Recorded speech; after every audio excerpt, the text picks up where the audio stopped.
If this video don't stop you from stuffing your face with their finger licking chicken, I can't tell you how tired I am of people like this just grabbing on the conspiracy theories to get clicks and views, to get ad revenue, whatever it is. I don't know what it is. Fame, attention, I don't know, I don't care. It's wrong, it's stupid, it's inaccurate. KFC UKI made a ad trying to be creative and appeal to Gen Z, people who have been encouraging them to post crazy off the hinge things. So they created this ad that is very distasteful and gives off the wrong impression about their food. I absolutely admit that.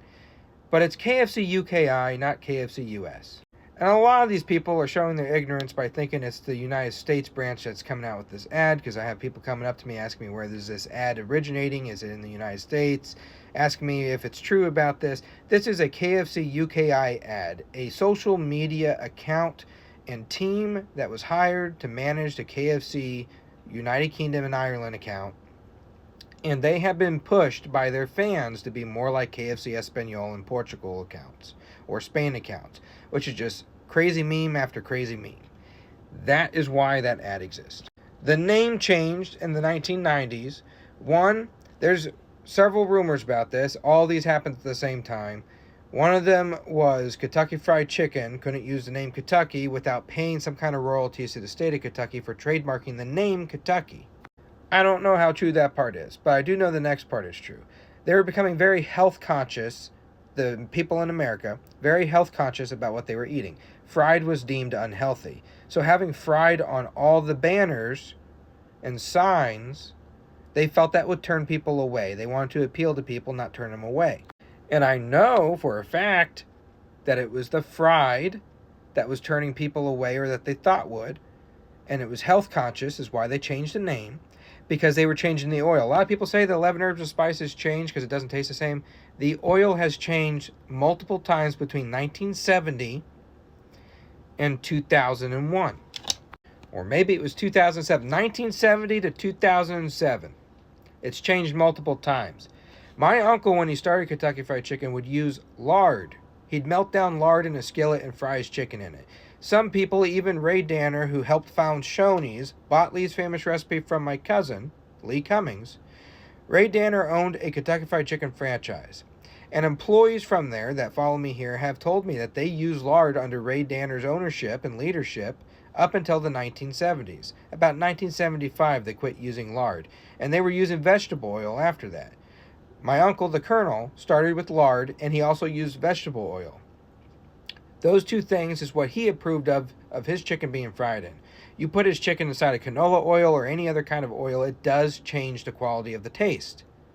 So, the oil changed between 1970 and 2007. They were very health conscious about oil and frying things, and they wanted people to know that they were using what was deemed healthy at the time.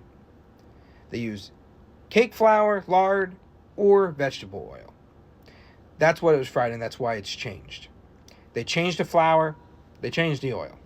So then they changed the name to abbreviate KFC. Not because they're not selling you chicken, not because they're selling you bioengineered crap, not because they're selling you human meat.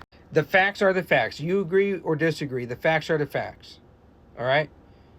They changed the name because fried was deemed unhealthy. There may have been a thing about the trademark name of Kentucky, I don't know, but if you pay attention, even after the name change, every single bucket said Kentucky Fried Chicken on it. The bucket said Kentucky Fried Chicken on it. They still use Kentucky Fried Chicken. The signs that bring people into the restaurant say KFC.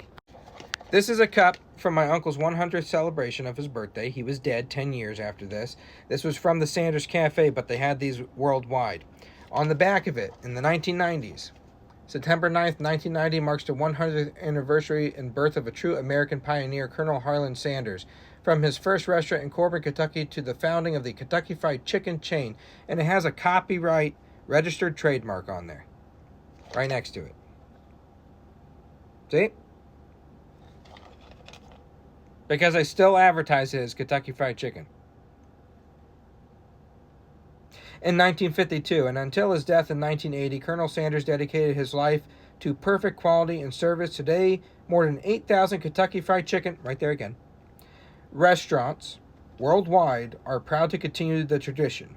We salute the Colonel, a man for whom perfection was just barely enough. 8,000 locations. There's 25,000 locations now. In 1990, there was just over 8,000 locations. There's 25,000 locations now. 1% is owned by corporate. The rest of them are franchisee owned.